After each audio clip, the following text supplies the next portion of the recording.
Oh my dear Watson, എന്തോ അസുഖം വന്നു പോയതുപോലെയുണ്ടല്ലോ. സമ്മർ കോൾഡ് പിടിച്ചോ? കഴിഞ്ഞ ആഴ്ച പനി പിടിച്ച് കിടപ്പായിരുന്നു.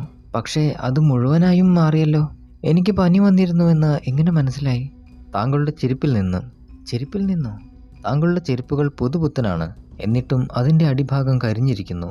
ഞാൻ ആദ്യം കരുതിയത് അത് എങ്ങനെയോ നനഞ്ഞുവെന്നും പിന്നീട് ഉണക്കിയപ്പോൾ കരിഞ്ഞതായിരിക്കുമെന്നുമായിരുന്നു. എന്നാൽ കടയിലെ ലേബൽ കഷ്ണം ഇപ്പോഴും ചെരുപ്പിൽ തന്നെയുണ്ട്. ചെരുപ്പ് നനഞ്ഞിരുന്നുവെങ്കിൽ അതവിടെ നിന്നും ഇളകിപ്പോകുമായിരുന്നു. അതിനർത്ഥം താങ്കൾ ചെരുപ്പ് ധരിച്ചുകൊണ്ട് തീ കായാൻ ഇരുന്നുവെന്നാവണം. തണുത്ത ജൂൺ മാസത്തിൽ പോലും ആരും ചെയ്യാത്ത കാര്യം താങ്കൾ ഇപ്പോൾ ചെയ്തത് തീർച്ചയായും അസുഖം പോലും തന്നെയാവണം. അതിരിക്കട്ടെ വാട്സൺ, താങ്കൾ ബർമിംഗ്ഹാമിലേക്ക് വരുന്നോ? ഓ തീർച്ചയായും. എന്താണ് കേസ്? അത് വണ്ടിയിലിരുന്ന് ബാക്കി പറയാം. പുറത്ത് നമ്മുടെ കക്ഷി കാത്തു നിൽക്കുന്നു. നമുക്കുടനെ പുറപ്പെടാം. ഹോംസ്, ഒരു നിമിഷം. അയൽക്കാരനായ ഡോക്ടർ സുഹൃത്തിന് ഒരു കുറിപ്പെഴുതി വെച്ച് മുകളിൽ പോയി ഭാര്യയോട് വിവരം പറഞ്ഞ ശേഷം ഹോംസിനെയും കൂട്ടി വാട്സൺ പുറത്തേക്കിറങ്ങി. താങ്കളുടെ അയൽക്കാരനും ഡോക്ടറാണ് അല്ലേ വാട്സൺ? അതെ, ഞങ്ങൾ ഒരേ സമയത്ത് വാങ്ങിയതാണ് ഈ ഡിസ്പെൻസറികൾ. പക്ഷേ താങ്കൾക്കാണല്ലോ കൂടുതൽ പ്രാക്ടീസ്. ഏതാണ്ട് അങ്ങനെയെന്ന് പറയാം. പക്ഷേ താങ്കൾക്ക് എങ്ങനെ അത് മനസ്സിലായി? ഈ കൽപ്പടവുകൾ തന്നെ. നോക്കൂ, താങ്കളുടെ ഡിസ്പെൻസറിയിലേക്കുള്ള പടവുകൾ കൂടുതൽ തേഞ്ഞിട്ടുണ്ട്. വരൂ, നമുക്ക് പോകാം. മുന്നിൽ കാണുന്ന കുതിരവണ്ടിയിലേക്ക് വിരൽ ചൂണ്ടിക്കൊണ്ട് ഹോംസ് പറഞ്ഞു. ഇതാണ് മിസ്റ്റർ പൈക്രോഫ്. കുതിരയെ വിട്ടോളൂ, നമുക്കുള്ള ട്രെയിനിനുള്ള സമയമായി. വാട്സൺ വണ്ടിയിൽ കൂടെയുള്ള ആ യുവാവിനെ താൽപ്പര്യപൂർവ്വം നോക്കി.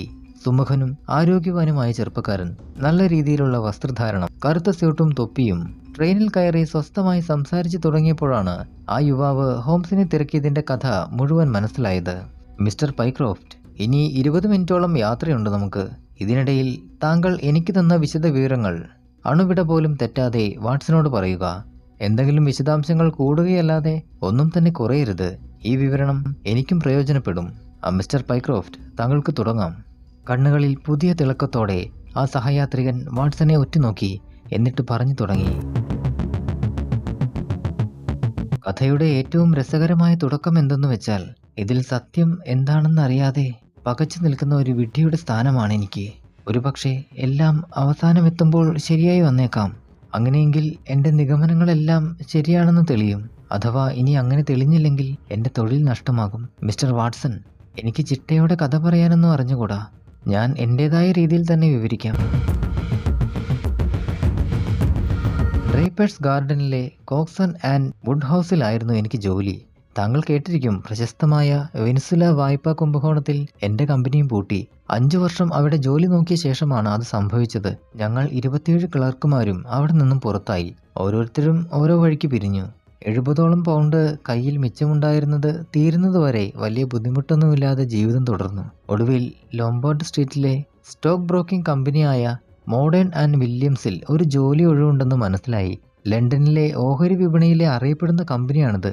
സ്വന്തം കൈയക്ഷരത്തിൽ എഴുതിയതാവണം എന്ന നിബന്ധനയുള്ളതുകൊണ്ട് ഞാൻ തന്നെ എഴുതി തയ്യാറാക്കിയ അപേക്ഷ തപാലിൽ ഉടനെ അയച്ചു. വലിയ പ്രതീക്ഷയൊന്നും ഉണ്ടായിരുന്നില്ല.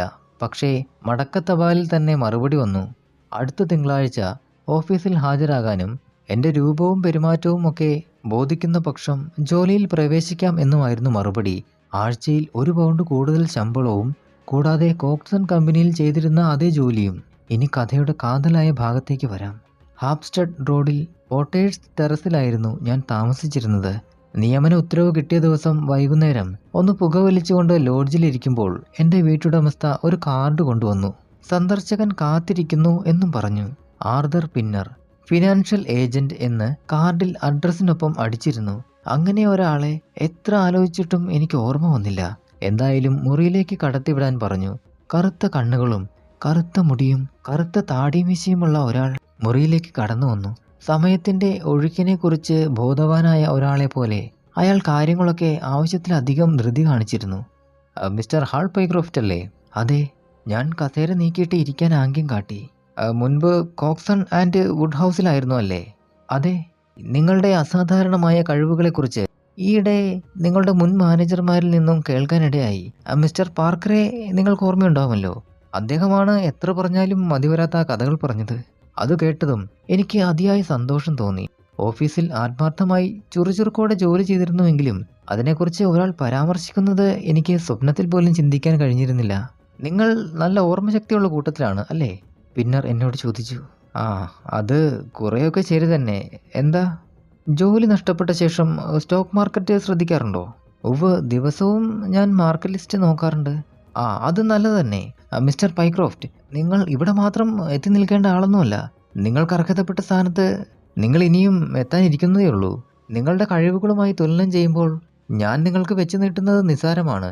എന്നാൽ മോഡേണിൽ കിട്ടുന്നതുമായി തട്ടിച്ചു നോക്കുമ്പോൾ അത് പകലും രാത്രിയും പോലെ വ്യത്യസ്തങ്ങളാണ്. അതൊക്കെ ഇരിക്കട്ടെ, എന്നാണ് താങ്കൾക്ക് മോഡേണിൽ ജോലിക്ക് പ്രവേശിക്കേണ്ടത്? തിങ്കളാഴ്ച. എന്നാൽ ഞാനൊന്ന് പറയട്ടെ, താങ്കൾ മോഡേണിൽ ജോലിക്ക് പ്രവേശിക്കുന്നില്ല. മോഡേണിൽ പോവില്ലെന്നോ? ആ, അതെ. അതിനു മുമ്പ് താങ്കൾ ഫ്രാങ്കോ മിഡ്ലാൻഡ് ഹാർഡ്വെയർ കമ്പനി ലിമിറ്റഡിന്റെ ബിസിനസ് മാനേജറായി ചാർജ് എടുത്തിട്ടുണ്ടാവും. ഫ്രാൻസിൽ മാത്രം 134 ബ്രാഞ്ചുകളുള്ള കമ്പനിയാണ്. അതുകൂടാതെ ബ്രസൽസിലും സാന്റിമോയിലും വേറെ ബ്രാഞ്ചുകളും. എനിക്ക് പെട്ടെന്ന് ശ്വാസം നിലച്ചതുപോലെയായി.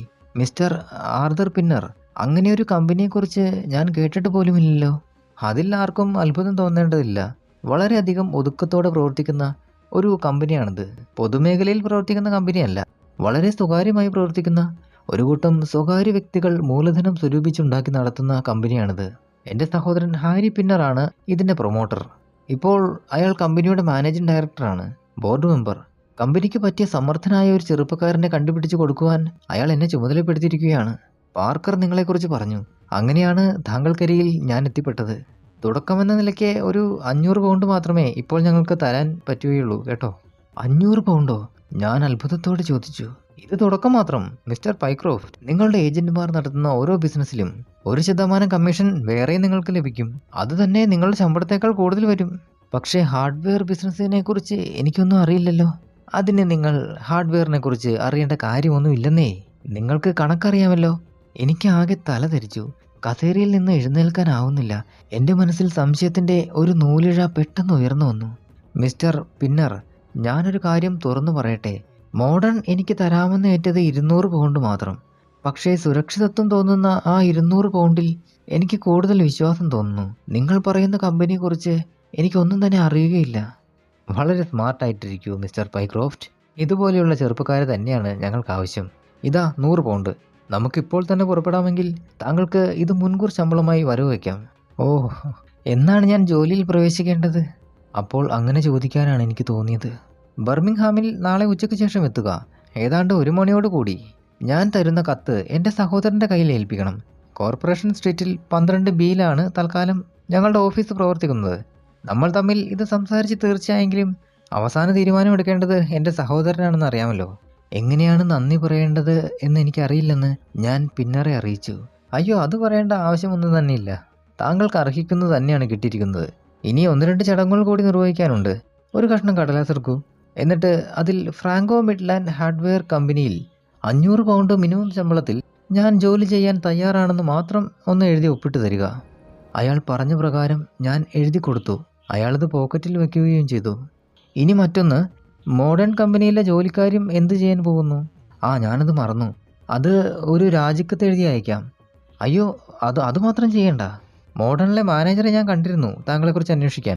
വലിയൊരു തർക്കം തന്നെ ഞങ്ങൾ തമ്മിൽ നടന്നു. അവരുടെ ജോലിക്കാരെ തട്ടിയെടുക്കാൻ ശ്രമിക്കുകയാണെന്ന് പറഞ്ഞ് അയാൾ എന്നോട് തട്ടിക്കയറി. കുറേ കേട്ട് കഴിഞ്ഞപ്പോൾ ഞാനും വിട്ടുകൊടുത്തില്ല. കൊള്ളാവുന്ന ജോലിക്കാർക്ക് കൊള്ളാവുന്ന ശമ്പളവും കൊടുക്കണം എന്ന് ഞാൻ പറഞ്ഞത് അയാളെ ഒന്ന് ചൊടിപ്പിച്ചു. അപ്പോൾ അയാൾ പറഞ്ഞു, എൻ്റെ വലിയ ശമ്പളത്തേക്കാൾ അയാളുടെ ചെറിയ ശമ്പളമാവും താങ്കൾക്ക് ഇഷ്ടപ്പെടുക എന്ന്. എൻ്റെ വാക്കുകൾ ഉച്ചത്തിലായി. ഇനി അവർ പൈക്രോഫ്റ്റിനെ കാണാൻ പോകുന്നില്ലെന്ന് ഞാൻ വാതുവെച്ചു. അപ്പോൾ അയാൾ പറഞ്ഞതാണ് എന്നെ ഏറ്റവും ചൊടിപ്പിച്ചത്. താങ്കളെ അവർ റോഡരികിലെ കാനയിൽ നിന്ന് കണ്ടെടുത്തതാണെന്നും താങ്കൾ അവരെ അങ്ങനെയൊന്നും ഉപേക്ഷിച്ച് പോവുകയില്ലെന്നും. ഓ, ആ മാനേജർ അങ്ങനെ പറഞ്ഞല്ലേ? ധിക്കാരം പറയുന്ന തിരിവുതെണ്ടി. അയാളെ ഞാൻ ഇതുവരെ കണ്ടിട്ട് പോലുമില്ല. എനിക്ക് അയാളോട് എന്താണ് കടപ്പാട്? താങ്കൾ പറയുന്നുവെങ്കിൽ ഞാൻ അവർക്ക് ചെയ്യുന്നില്ല. ആ, നല്ലത് പൈക്രോഫ്റ്റ്, അത് തന്നെ മതി. അങ്ങനെയെങ്കിൽ നമുക്ക് വാക്കുറപ്പിക്കാം. അയാൾ എഴുന്നേറ്റ് നിന്നുകൊണ്ട് പറഞ്ഞു. എൻ്റെ സഹോദരന് വേണ്ടി നല്ലൊരാളെ കണ്ടെത്തിയതിൽ ഞാൻ സന്തോഷിക്കുന്നു. ഇതാ അഡ്വാൻസ് 100 പൗണ്ടും കത്തും. അഡ്രസ് പ്രത്യേകം ശ്രദ്ധിക്കണം, 16 ബി കോർപ്പറേഷൻ സ്ട്രീറ്റ്. ആ, പിന്നെ ഓർക്കുക, നാളെ ഉച്ച കഴിഞ്ഞ് 1 മണിക്ക്. അപ്പോൾ ഗുഡ് നൈറ്റ്. താങ്കൾക്ക് ജീവിതത്തിൽ അർഹമായ എല്ലാ വിജയവും ലഭിക്കട്ടെ. ഇതാണ് ഞങ്ങൾ തമ്മിലുണ്ടായ സംവാദത്തിൻ്റെ വിവരണം. ഇങ്ങനെ എനിക്ക് പ്രതീക്ഷിക്കാതെ വന്നു ചേരുന്ന സൗഭാഗ്യത്തിൽ എനിക്ക് എത്രമാത്രം സന്തോഷമുണ്ടെന്ന് ഊഹിക്കാവുന്നതല്ലേ ഡോക്ടർ വാട്സൺ. രാത്രി മുഴുവൻ ഞാൻ എന്നെ തന്നെ അഭിനന്ദിച്ച് കഴിച്ചുകൂട്ടി. പിറ്റേന്ന് നേരത്തെ എഴുന്നേറ്റ് ബർമിംഗ്ഹാമിലെത്തി. ന്യൂ സ്ട്രീറ്റിലെ ഹോട്ടലിൽ മുറിയെടുത്തു. സാധനങ്ങൾ അവിടെ വെച്ച ശേഷം നേരെ കോർപ്പറേഷൻ സ്ട്രീറ്റിലേക്ക് നടന്നു. 126 ബി സ്ട്രീറ്റ് 2 വലിയ കടകളുടെ മധ്യത്തിലായിരുന്നു. ആ നിരത്ത് ചെന്നു കയറുന്നത് കല്ലുകൊണ്ടുണ്ടാക്കിയ ഒരു ഗോവണിക്ക് ചൂടെയാണ്. മുകളിൽ കുറെ ഓഫീസുകളിലെ ഫ്ലാറ്റുകൾ. അവിടെയെല്ലാം പേരുകൾ താഴെ മതിലിൽ എഴുതി വെച്ചിട്ടുണ്ട്. അതിലെല്ലാം സൂക്ഷ്മമായി നോക്കിയെങ്കിലും ഫ്രാങ്കോ മിഡ്ലാൻഡ് ഹാർഡ്വെയർ കമ്പനിയുടെ പേര് മാത്രം അവിടെയെങ്ങും കണ്ടില്ല. സംഗതി തട്ടിപ്പായിരുന്നോ എന്ന് മനസ്സിൽ ചോദിച്ചു നിൽക്കുമ്പോൾ പെട്ടെന്ന് ഒരാൾ എന്നെ തട്ടി വിളിച്ചു. തലേ ദിവസം കണ്ട ആളുടെ അതേ മുഖച്ഛായ. അയാളുടെ രൂപത്തിലും ശബ്ദത്തിലും വളരെയധികം സാദൃശ്യം. മുഖം മുഴുവനായി ഷേവ് ചെയ്തിരിക്കുന്നു. താടിയും മീശയുമില്ല. മുടിയും അത്രയില്ല. താങ്കളാണോ മിസ്റ്റർ പൈക്രോഫ്റ്റ്? അയാൾ ചോദിച്ചു.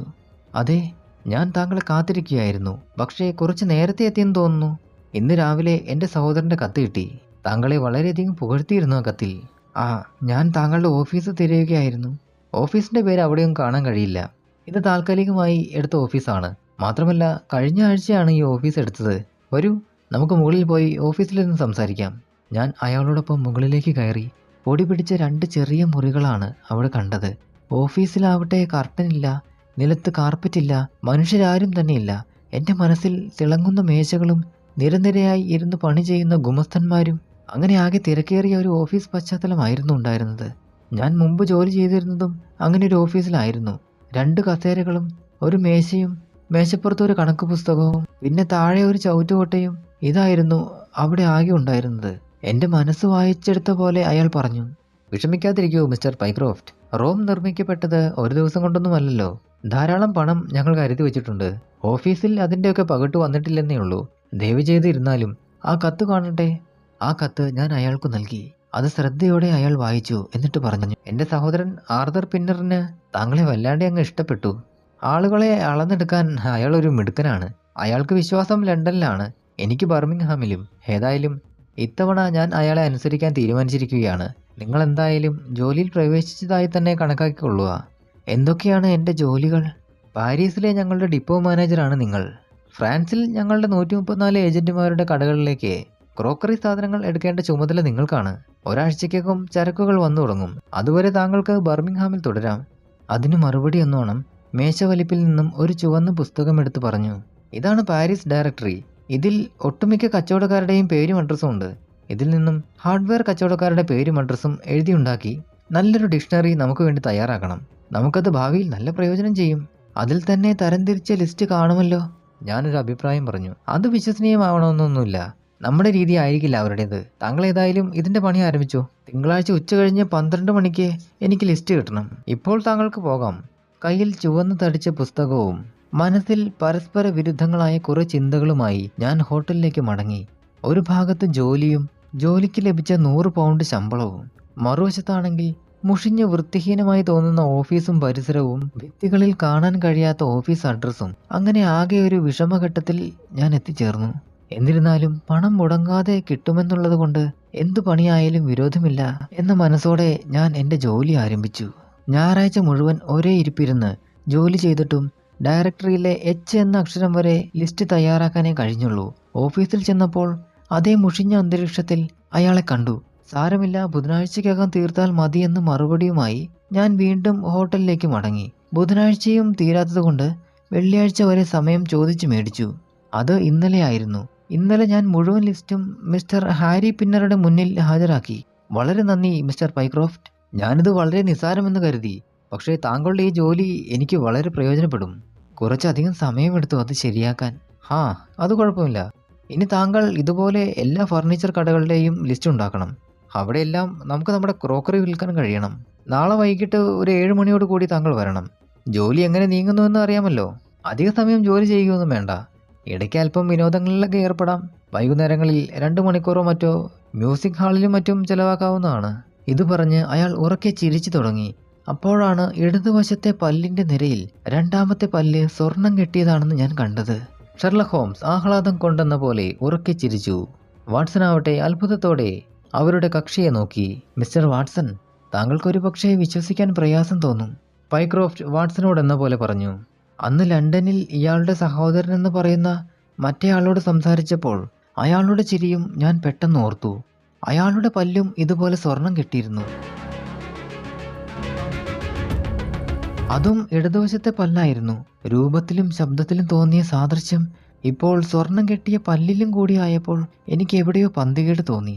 തലയും മുടിയുമെല്ലാം ഒരു കത്രിക കൊണ്ട് മാറ്റം നടത്താവുന്ന സാധനങ്ങൾ മാത്രം. പക്ഷേ ഒരുപോലെ പല്ല് സ്വർണം കെട്ടിയ 2 സഹോദരന്മാർ. അത് വിചിത്രമായിരിക്കുന്നു. അയാളോട് യാത്ര പറഞ്ഞ് പുറത്തിറങ്ങി. ഞാൻ ആകെ വിഭ്രാന്തിയിലാണ്ടു. എന്തിനാണ് എന്നെ അയാൾ ലണ്ടനിൽ നിന്നും ബർമിംഗ്ഹാമിലേക്ക് അയച്ചത്? അയാൾ എന്തുകൊണ്ട് എനിക്ക് മുൻപേ ഇവിടെ എത്തി? അയാൾക്കു തന്നെ കത്തെഴുതി എൻ്റെ കയ്യിൽ തന്നയച്ചതെന്തിന്? ഒരെത്തും പിടിയും കിട്ടാത്ത കാര്യങ്ങൾ. ഞാൻ അപ്പോൾ തന്നെ ലണ്ടനിലേക്ക് വണ്ടി കയറി. ഉടനെ എനിക്ക് ഓർമ്മ വന്നത് മിസ്റ്റർ ഷെർലക് ഹോംസിനെയാണ്. അപ്പോൾ തന്നെ ഞാൻ ലണ്ടനിലേക്ക് വണ്ടി കയറി. രാവിലെ ഇദ്ദേഹത്തെ കണ്ടു. ഇതാ ഇപ്പോൾ നമ്മൾ ബർമിംഗ്ഹാമിലേക്ക് പോവുകയാണ്. സ്റ്റോക്ക് ബ്രോക്കറുടെ ക്ലർക്കിന്റെ വിശദീകരണം കഴിഞ്ഞ് കുറച്ചു നേരത്തേക്ക് നിശബ്ദത പരന്നു. ഹോംസ് വാട്സനെ ഒന്ന് അടിമുടി നോക്കി. എങ്ങനെയുണ്ട് മിസ്റ്റർ വാട്സൺ? കൊള്ളാം അല്ലേ? നമുക്ക് രസിക്കാവുന്ന കുറേയധികം സംഭവങ്ങൾ ഇതിലുണ്ട്. ഫ്രാങ്കോ മിഡ്ലാൻഡ് ഹാർഡ്വെയർ കമ്പനിയിൽ കയറി ചെന്ന് മിസ്റ്റർ ആർതർ പിന്നറുമായി ഒരു സംവാദം. അത് നമുക്ക് നല്ല കുറേ അനുഭവങ്ങൾ സമ്മാനിക്കുമെന്നാണ് ഞാൻ കരുതുന്നത്. നമുക്ക് പക്ഷേ അതെങ്ങനെ തരപ്പെടുത്താനാവും? ഓ, അത് എളുപ്പമാണ്, ഹാൾ പൈക്രോഫ്റ്റ് സന്തോഷത്തോടെ പറഞ്ഞു. നിങ്ങൾ 2 പേരും തൊഴിൽ അന്വേഷിച്ച് വന്നവരാണ്. ഞാൻ നിങ്ങളെ മാനേജിംഗ് ഡയറക്ടറുടെ അടുത്തേക്ക് കൂട്ടിക്കൊണ്ടു പോവുകയാണ്. അയാളോട് അങ്ങനെ ഒരു കള്ളം പറഞ്ഞാൽ മതിയാവും. ആ, തീർച്ചയായും. ആ മാനിനെ അടുത്ത് കണ്ടാൽ തന്നെ അതിൽ നിന്നും കുറേയൊക്കെ കാര്യങ്ങൾ മനസ്സിലാവും. എനിക്കറിയാത്തത് മിസ്റ്റർ പൈക്രോഫ്റ്റിന്റെ ഏതുതരം സേവനങ്ങൾക്കാണ് അയാൾ ഇത്രയധികം വില കൊടുക്കുന്നത്? അതോ ഇനി... ഹോംസ് അർത്ഥോക്തിയിൽ നിർത്തി. അദ്ദേഹം ജനാലയിലൂടെ പുറത്തേക്ക് നോക്കിയിരുന്നു. പിന്നെ ന്യൂ സ്ട്രീറ്റിൽ എത്തും വരെ ആരും ഒന്നും സംസാരിച്ചില്ല. വൈകുന്നേരം 7 മണി ആയപ്പോഴേക്ക് അവർ കോർപ്പറേഷൻ സ്ട്രീറ്റ് ലക്ഷ്യമാക്കി നടന്നു തുടങ്ങി. നേരത്തെ എത്തിയതുകൊണ്ട് കാര്യമൊന്നുമില്ല മിസ്റ്റർ ഹോംസ്. കാണാമെന്ന് പറഞ്ഞ് കൃത്യസമയത്ത് മാത്രമേ അയാൾ അവിടെ എത്തുകയുള്ളൂ. അതുവരെ അവിടം ശൂന്യമായി തന്നെ കിടക്കും. ഇതും ഒരു സൂചനയാണ്. ആ ഹോംസ്, അത് നോക്കൂ, ഞാൻ പറഞ്ഞില്ലേ, ദേ ആ മുന്നിൽ നടന്നു പോകുന്ന ആളെ കണ്ടില്ലേ? അത് അയാളാണ്. റോഡിന്റെ എതിർവശത്തു കൂടി തിരക്കിട്ട് പോകുന്ന ഒരാളെയാണ് മിസ്റ്റർ പൈക്രോഫ്റ്റ് കാണിച്ചു തന്നത്. നന്നായി വസ്ത്രധാരണം ചെയ്ത അയാൾ കാണുമ്പോൾ സുമുഖനായി തോന്നിക്കുകയും ചെയ്തു. ബസ്സുകൾക്കും കാറുകൾക്കും ഇടയ്ക്ക് ഒരു സായാഹ്ന പത്രം വിൽക്കുന്ന പയ്യനും തിരക്കി നടന്ന് പത്രം വിൽക്കുന്നുണ്ടായിരുന്നു. ഒരു പത്രം അയാളും വാങ്ങിയ ശേഷം അടുത്തുള്ള ഒരു വാതിലിലൂടെ അപ്രത്യക്ഷനായി. അതാ അയാൾ പോകുന്നു. അയാൾ കമ്പനി ഓഫീസുകളുടെ അതേ കെട്ടിടത്തിലേക്കാണ് കയറി പോകുന്നത്. വരൂ, നമുക്ക് അയാൾ ഇപ്പോൾ തന്നെ അടുത്തറിയാം. പൈക്രോഫ്റ്റിനെ പിന്തുടർന്ന് അവർ 5 നില കയറി. ഒരു മുറിയുടെ പകുതി തുറന്നു കിടക്കുന്ന വാതിലിൽ പൈക്രോഫ്റ്റ് മുട്ടി. അകത്തുനിന്നും അനുവാദം വന്നു കഴിഞ്ഞതും നേരത്തെ പൈക്രോഫ്റ്റ് വിവരിച്ചതുപോലെയുള്ള മുറിയിൽ ആകെ ഒരു മേശ മാത്രം. അതിനു പിന്നിൽ നേരത്തെ തെരുവിൽ കണ്ട അതേ ആൾ. അയാൾ സായാഹ്ന പത്രം കയ്യിലെടുത്ത് നിവർത്തി വായിക്കുകയായിരുന്നു. അയാളെ ഒരു മാത്ര കണ്ട ഉടനെ എന്തോ ഭയാനകമായ വിഹ്വലതയാണ് അവർ ദർശിച്ചത്. സാധാരണ ജനങ്ങളിൽ കാണുന്ന അസ്വാരസ്യങ്ങളല്ല, മറ്റെന്തോ ഒന്ന്. അയാളുടെ നെറ്റിയിൽ വിയർപ്പ് പൊടിഞ്ഞിരുന്നു. കവിളിൽ രക്തം വാർന്ന് വിളറിയിരുന്നു. അയാളുടെ അമ്പരപ്പ് കണ്ടപ്പോൾ പൈക്രോഫ്റ്റ് ചോദിച്ചു, താങ്കൾക്ക് അസുഖം വല്ലതും? അതെ, നല്ല സുഖമില്ല. വരണ്ട ചുണ്ടുകൾ നനച്ചുകൊണ്ട് അയാൾ വാക്കുകൾ പറഞ്ഞെടുക്കാൻ പാടുപെട്ടു. ആരാണ് ഈ വന്നിരിക്കുന്ന മാന്യന്മാർ? ഒരാൾ മിസ്റ്റർ ഹാരിസ്, ബർമോൺസിൽ നിന്ന്. മറ്റേയാൾ ബർമിംഗ്ഹാമിൽ തന്നെയുള്ള മിസ്റ്റർ പ്രൈസ്. 2 പേരും എൻ്റെ സുഹൃത്തുക്കളാണ്. കുറച്ചു കാലമായി 2 പേർക്കും ജോലിയില്ല. താങ്കൾക്ക് ഒരു പക്ഷേ ഇവരെ സഹായിക്കാൻ കഴിഞ്ഞാലോ എന്ന് കരുതി വന്നതാണ്. പൈക്രോഫ്റ്റ് അനായാസമായി ഒരു കള്ളം പറഞ്ഞു. വളരെ ശരി, തീർച്ചയായും എന്തെങ്കിലും ചെയ്യാൻ കഴിയുമെന്ന് ഞാൻ കരുതുന്നു. എന്താണ് നിങ്ങളുടെ ലൈൻ, മിസ്റ്റർ ഹാരിസ്? വിളറിയ ചിരി ചിരിച്ച് പിന്നർ ചോദിച്ചു. ഞാനൊരു അക്കൗണ്ടൻ്റ് ആയിരുന്നു, ഷെർലക് ഹോംസ് പറഞ്ഞു. നന്നായി, നമുക്ക് അങ്ങനെ ഒരാളെ വേണ്ടി വരും. താങ്കളോ മിസ്റ്റർ പ്രൈസ്? ഞാനൊരു ക്ലർക്കായിരുന്നു, വാട്സൺ പറഞ്ഞു. ആ, കമ്പനിക്ക് നിങ്ങളെ ജോലിക്കെടുക്കാൻ കഴിയുമെന്നാണ് എൻ്റെ വിശ്വാസം. ഏതായാലും സമയമാകുമ്പോൾ അറിയിക്കാം. തൽക്കാലം നിങ്ങൾക്ക് പോകാം. ദയവ് ചെയ്ത് എന്നെ തനിച്ചു വിടുക. അയാൾ അറിയാതെ തന്നെ അയാളുടെ വികാരം അണപൊട്ടുകയായിരുന്നു. അവസാനത്തെ വാക്കുകളിൽ അയാളുടെ അക്ഷമ മുഴുവൻ പ്രകടമായിരുന്നു. ഹോംസും വാട്സണും പരസ്പരം നോക്കി. പൈക്രോഫ്റ്റ് ഒന്നുകൂടി മേശയോട് ചേർന്ന് നിന്നു. മിസ്റ്റർ പിന്നർ, താങ്കൾ പറഞ്ഞതുപ്രകാരം 7 മണിക്ക് തന്നെ എത്തിയതാണ് ഞാൻ. ആ, ശരിയാണ് മിസ്റ്റർ പൈക്രോഫ്റ്റ്. പിന്നർ ഒന്നുകൂടി ശാന്തനായിരുന്നു. 1 മിനിറ്റ്, നിങ്ങൾ ഇവിടെ ഇരിക്കൂ. താങ്കളുടെ സുഹൃത്തുക്കളും ഇവിടെ തന്നെ ഇരിക്കുന്നതിൽ എനിക്ക് വിരോധമില്ല. ഒരു 3 മിനിറ്റ് സമയം കൊണ്ട് ഞാൻ തിരിച്ചെത്തിക്കൊള്ളാം. നിങ്ങൾക്കത് ബുദ്ധിമുട്ടാവില്ലെന്ന് തന്നെ ഞാൻ വിചാരിക്കുന്നു. ഇത്രയും പറഞ്ഞ് അയാൾ വളരെ വിനീതനായി അവർക്ക് മുന്നിൽ തലകുനിച്ച് അകത്തെ മുറിയിൽ കടന്ന് കതകടച്ചു. ഇനി എന്തു ചെയ്യും? അയാൾ രക്ഷപ്പെട്ടതാണോ? ഹോംസ് ചോദിച്ചു. ഒരിക്കലുമില്ല. ആ വാതിലിനപ്പുറം ഒരു മുറിയാണ്.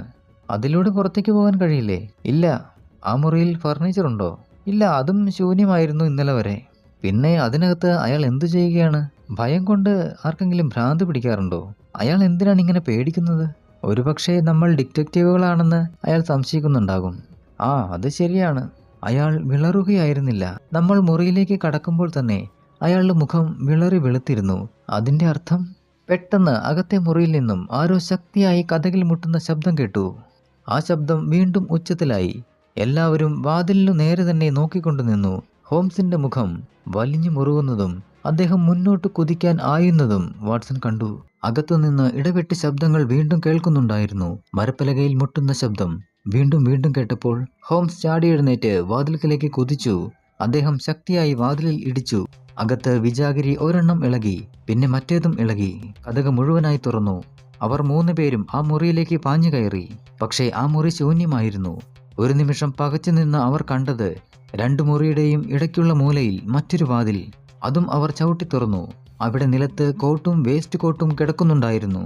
അതിന് തൊട്ടടുത്ത് വാതിലിന്റെ പിന്നിലുള്ള കൊളുത്തിൽ സ്വന്തം പാന്റിന്റെ ബെൽറ്റിൽ തൂങ്ങി നിൽക്കുന്നു ഒരാൾ. ഫ്രാങ്കോ മിഡ്ലാൻഡ് ഹാൻഡ്വെയർ കമ്പനിയുടെ മാനേജിംഗ് ഡയറക്ടർ. അയാളുടെ തല ശരീരത്തിലേക്ക് തൂങ്ങിയിട്ടുണ്ട്. അയാളുടെ കാലുകൾ അപ്പോഴും വാതിലിൽ ഇടിക്കുന്നുണ്ടായിരുന്നു. വാട്സൺ പെട്ടെന്ന് അയാളുടെ അരയിൽ ചുറ്റിപ്പിടിച്ച് മേൽപോട്ടുയർത്തി. ഹോംസും പൈക്രോഫ്റ്റും പതുക്കെ ബെൽറ്റ് കഴുത്തിൽ നിന്നും അഴിച്ചെടുത്തു. അയാളെ താങ്ങിയെടുത്ത് പുറത്തെ മുറിയിൽ കൊണ്ടുവന്ന് കിടത്തി. അയാളുടെ മുഖം അപ്പോൾ കളിമണ്ണിന്റെ നിറമായിരുന്നു. നേരിയ ശ്വാസോച്ഛ്വാസം. 5 മിനിറ്റ് മുൻപ് മാത്രം അവർ കണ്ട ആ മനുഷ്യൻ ഇതാ ജീവിതത്തിനും മരണത്തിനും ഇടയിൽ. വാട്സൺ, ഇയാൾക്ക് എങ്ങനെയുണ്ട്? വാട്സൺ അയാളുടെ പൾസ് നോക്കി. നാഡിമിടിപ്പ് ദുർബലമായിരുന്നുവെങ്കിലും അയാളുടെ ശ്വാസഗതി പതുക്കെ മെച്ചപ്പെടുന്നുണ്ടായിരുന്നു. കൺപോളകളും മെല്ലെ ചലിക്കുന്നുണ്ടായിരുന്നു. എന്തായാലും കഷ്ടിച്ച് രക്ഷപ്പെട്ടു എന്നാണ് തോന്നുന്നത്. ആ ജനാലകളെല്ലാം തുറന്നിടും. വാട്സൺ കുറച്ച് വെള്ളമെടുത്ത് അയാളുടെ മുഖത്ത് തെളിച്ചു. തണുത്ത വെള്ളം തട്ടിയപ്പോൾ കണ്ണുകളിൽ ജീവൻ വെച്ചു. കൈകാലുകൾ ഉയർത്തുകയും താഴ്ത്തുകയും ചെയ്തപ്പോൾ അയാൾ ദീർഘമായി ശ്വസിച്ചു തുടങ്ങി. ഇനി കുറച്ചുനേരം അങ്ങനെ കിടക്കട്ടെ. കൈകൾ ട്രൗസറിന്റെ പോക്കറ്റിൽ തിരുകി ഹോംസ് താഴേക്ക് നോക്കി മേശയ്ക്കരികിൽ നിന്നു. നമുക്കിനി പോലീസിനെ വിളിക്കാം. ഇനി പറയാനുള്ളതെല്ലാം ഞാൻ തന്നെ പോലീസിനോട് പറയാം. എന്താണത്? എനിക്കൊന്നും മനസ്സിലാവുന്നില്ലല്ലോ. ഇതിൽ രഹസ്യങ്ങളൊന്നുമില്ല പൈക്രോഫ്റ്റ്. എല്ലാം വളരെ വ്യക്തമാണ്. ഇത് അവസാനത്തെ നീക്കമാണ്. അപ്പോൾ ബാക്കിയെല്ലാം അങ്ങേക്ക് മനസ്സിലായോ? അത് സാമാന്യം വ്യക്തമല്ലേ? എന്തു പറയുന്നു മിസ്റ്റർ വാട്സൺ? ഒന്നും വ്യക്തമായില്ലെങ്കിലും വാട്സൺ വെറുതെ ചുമലുകൾ കുലുക്കി. ആദ്യം മുതലുള്ള നിഗമനങ്ങൾ പരിശോധിച്ചാൽ അവയെത്തുന്നത് ഒരേയൊരു നിഗമനത്തിലാണ്. എന്താണ് താങ്കൾ ഉദ്ദേശിക്കുന്നത്? മുഴുവൻ സംഭവങ്ങളും 2 ബിന്ദുവിലേക്കാണ് വിരൽ ചൂണ്ടുന്നത്. ആദ്യത്തേത്, ഈ വ്യാജ കമ്പനിയുടെ സർവീസിൽ കയറിപ്പറ്റുന്നതിന് പൈക്രോഫ്റ്റ് എഴുതി കൊടുത്ത സമ്മതപത്രം. അതിൽ നിന്നും എന്തെങ്കിലും മനസ്സിലായോ? എനിക്കൊന്നും മനസ്സിലായിട്ടില്ല. എന്തായിരിക്കും അവരത് എഴുതി വാങ്ങിയത്? ഒരിക്കലും ബിസിനസ് സംബന്ധമായ ആവശ്യമാവാൻ വഴിയില്ല. കാരണം ഇത്തരം കമ്പനികളിലൊക്കെ തന്നെ വാക്കാൽ പറയുന്നത് തന്നെയാണ് കരാറ്. അപ്പോൾ അതിന് വേറെ വല്ല ഉദ്ദേശവും ഉണ്ടായിരിക്കണം. താങ്കളുടെ കൈപ്പട അവർക്ക് അറിയണം, അത്രയുള്ളൂ. അതുകൊണ്ട് എന്ത് പ്രയോജനം? അതിനുള്ള ഉത്തരം കണ്ടെത്തുന്നതോടുകൂടി നമുക്ക് ഏറെക്കുറെ കഥയുടെ മുഴുവൻ ഉത്തരവുമായി. കൈപ്പടയിലെ പകർപ്പ് കരസ്ഥമാക്കുന്നതോടെ അവർക്ക് ഒരു ഉദ്ദേശമേ ഉണ്ടാവാൻ വഴിയുള്ളൂ. വ്യാജമായി എന്തെങ്കിലും രേഖ ചമയ്ക്കുക. ഇനി നമുക്ക് രണ്ടാമത്തെ പോയിന്റ് പരിഗണിക്കാം. മോഡേൺ കമ്പനിയിൽ നിന്നും രാജിവെക്കേണ്ട ആവശ്യമില്ലെന്ന് പിന്നർ പറഞ്ഞിരുന്നുവല്ലോ. അതേസമയം തിങ്കളാഴ്ച ജോലിയിൽ പ്രവേശിക്കാനിരിക്കുന്ന ഹാൾ പൈക്രോഫ്റ്റിനെ മോഡേൺ കമ്പനിക്കാർ പെട്ടെന്ന് ലണ്ടനിൽ നിന്നും മാറ്റിയതാണ് അടുത്ത പ്രധാന സംഭവം. ദൈവമേ, ഞാനിത്ര മണ്ടനായി പോയല്ലോ. ഇനിയാണ് കൈപ്പടയുടെ പ്രസക്തി. താങ്കളുടെ അപേക്ഷയിൽ നിന്നും വിഭിന്നമായ കൈപ്പടയിൽ ഒരാൾ ഓഫീസിൽ പ്രവേശിച്ച് ജോലി ചെയ്യാൻ തുടങ്ങിയാൽ അവിടെ എല്ലാം അവസാനിക്കുമല്ലോ. എന്നാൽ കൈപ്പട നല്ലവണ്ണം പഠിച്ചിട്ടാണെങ്കിൽ ആർക്കും ഒരു സംശയവും തോന്നാൻ ഇടയില്ലല്ലോ. കാരണം താങ്കൾ ജോലിക്ക് പോകാനിരിക്കുന്ന കമ്പനിയിൽ താങ്കളെ ഇതുവരെ ആരും നേരിട്ട് കണ്ടിട്ടില്ല. അതെ, ആരും തന്നെ കണ്ടിട്ടില്ല. അതുപോലെ തന്നെ പ്രധാനമായിരുന്നിരിക്കണം മറ്റൊരു പൈക്രോഫ്റ്റ് മോഡേൺ കമ്പനിയിൽ ഉണ്ടെന്ന് താങ്കൾ അറിയാതിരിക്കുക എന്നത്. അതിനുവേണ്ടിയാണ് 100 പൗണ്ടും തന്ന് നിങ്ങളെ മിഡ്ലാൻഡിലേക്ക് നാട് കടത്തിയത്. പെട്ടെന്ന് ലണ്ടനിലേക്ക് മടങ്ങിപ്പോവാതിരിക്കാൻ കുറെ പണവും തന്നു. എന്നാലും ഇയാൾ മറ്റൊരാളുടെ സഹോദരനായി അഭിനയിച്ചത് എന്തിനാണ്? അതും വളരെ വ്യക്തമാണല്ലോ. യഥാർത്ഥത്തിൽ ഇതിന് 2 പേരുടെ ആവശ്യമുണ്ടായിരുന്നല്ലോ. ഒരാൾ മോഡേൺ കമ്പനിയിൽ ജോലിക്ക് ചേർന്നേ പറ്റുകയുള്ളൂ. അങ്ങനെയെങ്കിൽ താങ്കൾ ജോലിക്കെത്തുമ്പോൾ ഇവിടെ ഒരു മാനേജിംഗ് ഡയറക്ടർ ഉണ്ടാവേണ്ടേ?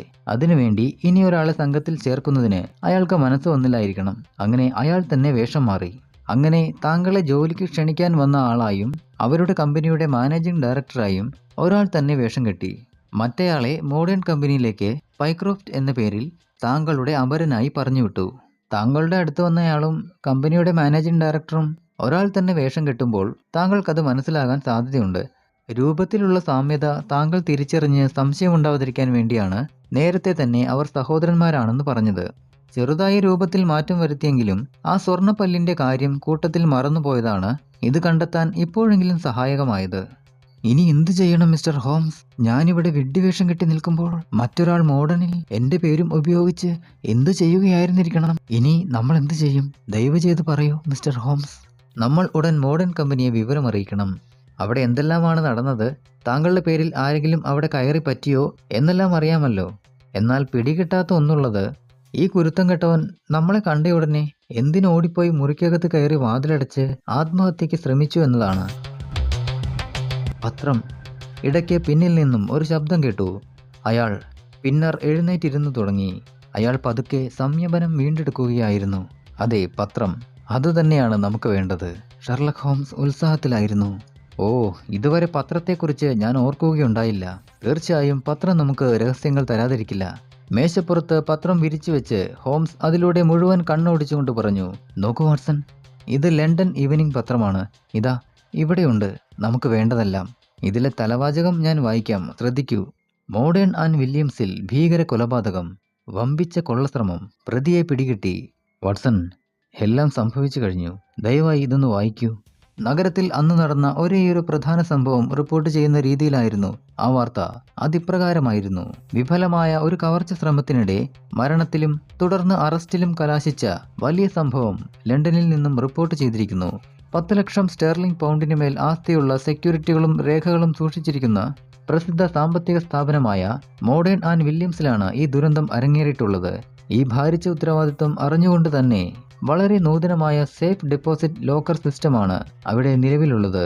അവയ്ക്ക് ദിവസം മുഴുവൻ രാത്രിയും പകലും കാവലും ഏർപ്പെടുത്തിയിട്ടുണ്ട്. കഴിഞ്ഞ ആഴ്ച കമ്പനിയിൽ ഹാൾ പൈക്രോഫ്റ്റ് എന്ന പേരിൽ ഒരാൾ പുതിയതായി ജോലിക്ക് പ്രവേശിച്ചതായി അറിയുന്നു. പിന്നീട് ഈ മനുഷ്യൻ ഹാൾ പൈക്രോഫ്റ്റ് അല്ലെന്നും കുപ്രസിദ്ധ ആൾമാറാട്ടക്കാരനും കവർച്ചക്കാരനുമായ ബെഡിംഗ്ടൺ ആണെന്നും തെളിഞ്ഞിട്ടുണ്ട്. ഇയാളും ഇയാളുടെ സഹോദരനും 5 വർഷത്തെ ജയിൽ ശിക്ഷ കഴിഞ്ഞ് ഈയിടെ പുറത്തിറങ്ങിയതേയുള്ളൂ. അജ്ഞാതമായ മാർഗത്തിലൂടെ ഇയാൾ മോഡേൺ കമ്പനിയിൽ കയറി പറ്റുകയും കള്ളത്താക്കോൽ ഉണ്ടാക്കി സേഫുകളുടെ സ്ഥാനവും മറ്റും കൃത്യമായി മനസ്സിലാക്കി അവ തുറക്കാനുള്ള പദ്ധതിയും ആസൂത്രണം ചെയ്തതായി അറിയാൻ കഴിഞ്ഞിരിക്കുന്നു. ശനിയാഴ്ച ഉച്ചയ്ക്ക് 12 മണി വരെയാണ് മോഡേൺ കമ്പനിയുടെ പ്രവർത്തന സമയം. ഉച്ചയ്ക്ക് ഏതാണ്ട് 1:20 ആയപ്പോൾ ഒരാൾ ഒരു കാർപ്പറ്റ് ബാഗുമായി ഇറങ്ങി വരുന്നത് സിറ്റി പോലീസിലെ സാർജന്റ് ടൂസൺ കാണുകയും അദ്ദേഹത്തിന് സംശയം തോന്നിയതിനാൽ പിന്തുടരുകയും ചെയ്തു. പിന്നീട് നടന്ന ഘോരമായ സംഘട്ടനത്തിൽ കോൺസ്റ്റബിൾ പൊള്ളോക്കിന്റെ സഹായത്തോടെ അയാളെ കീഴ്പ്പെടുത്തുകയും ചെയ്തു. ഒരു വലിയ കവർച്ചയുടെ കഥ അതോടെ വെളിച്ചത്ത് വരികയും ചെയ്തു. 1 ലക്ഷം പൗണ്ട് വിലമതിക്കുന്ന അമേരിക്കൻ ബോണ്ടുകളും മറ്റു പ്രശസ്ത കമ്പനികളിലെ ഓഹരി സർട്ടിഫിക്കറ്റുകളും അയാളുടെ സഞ്ചിയിൽ നിന്നും കണ്ടെടുത്തു. കമ്പനിക്കകത്ത് നടത്തിയ വിശദമായ തിരച്ചിലിൽ ആണ് ഭാഗ്യദോഷിയായ കാവൽക്കാരന്റെ മൃതദേഹം ഒരു സേഫിനകത്ത് കയറ്റിവെച്ചിരിക്കുന്നത് കണ്ടെത്തിയത്. സാർജന്റ് ടൂസന്റെ ശുഷ്കാന്തിയോടെയുള്ള ഇടപെടലാണ് ഈ ദുരന്തം കണ്ടെത്താൻ സഹായിച്ചത്. അല്ലെങ്കിൽ 2 ദിവസം കഴിഞ്ഞ് തിങ്കളാഴ്ച ഓഫീസ് തുറക്കുമ്പോഴായിരിക്കും ഈ ദുരന്തം കണ്ടെത്തുന്നത്. പിന്നിൽ നിന്നും ഇരുമ്പ് ദണ്ടുകൊണ്ട് തലക്കടിച്ച് തലയോട് തകർന്ന നിലയിലാണ് കാവൽക്കാരനെ കണ്ടെത്തിയത്. ഉച്ചയ്ക്ക് മറ്റു ജീവനക്കാരോടൊപ്പം പുറത്തു വന്ന ബെഡിംഗ്ടൺ എന്തോ മറന്നുവെച്ചത് എടുക്കാനെന്ന ഭാവേന കമ്പനിക്കുള്ളിൽ കയറുകയും കാവൽക്കാരനെ വധിച്ച ശേഷം സേഫ് തുറന്ന് കവർച്ച മുതൽ കൈക്കലാക്കുകയും ചെയ്തിരിക്കണം എന്നാണ് പോലീസിന്റെ നിഗമനം. ഇയാളുടെ സഹോദരന്റെ പങ്ക് ഈ കാര്യത്തിൽ ഇല്ലെന്നാണ് പ്രാഥമിക നിഗമനം. എങ്കിലും അയാളെയും പോലീസ് തിരക്കുന്നുണ്ട്. ജനാലയ്ക്കടുത്ത് ചുരുണ്ടുകൂടി കിടക്കുന്ന രൂപത്തെ നോക്കി ഹോംസ് പറഞ്ഞു, ശരി, ഇനി ഈ കാര്യത്തിൽ നമുക്ക് പോലീസിനെ അല്പം സഹായിക്കാം. മനുഷ്യജീവിതം വളരെ വിചിത്രം തന്നെയാണ് മിസ്റ്റർ വാട്സൺ. സഹോദരൻ കൊലപാതകിയും കവർച്ചക്കാരനുമാണെന്നറിഞ്ഞിട്ടും അയാളുടെ കഴുത്തിൽ കൊലക്കയർ വീഴുന്നത് കാണാൻ ത്രാണിയില്ലാതെ ഇവിടെ ഒരാൾ ആത്മഹത്യയ്ക്ക് ശ്രമിക്കുന്നു. ഏതായാലും ഇനി നമുക്കൊന്നും ചെയ്യാനില്ല. ഞാനും വാട്സണും ഇവിടെ കാവൽ നിൽക്കാം. മിസ്റ്റർ പൈക്രോഫ്റ്റ്, താങ്കൾ പുറത്തിറങ്ങി പോലീസിനെ വിളിച്ചാലും.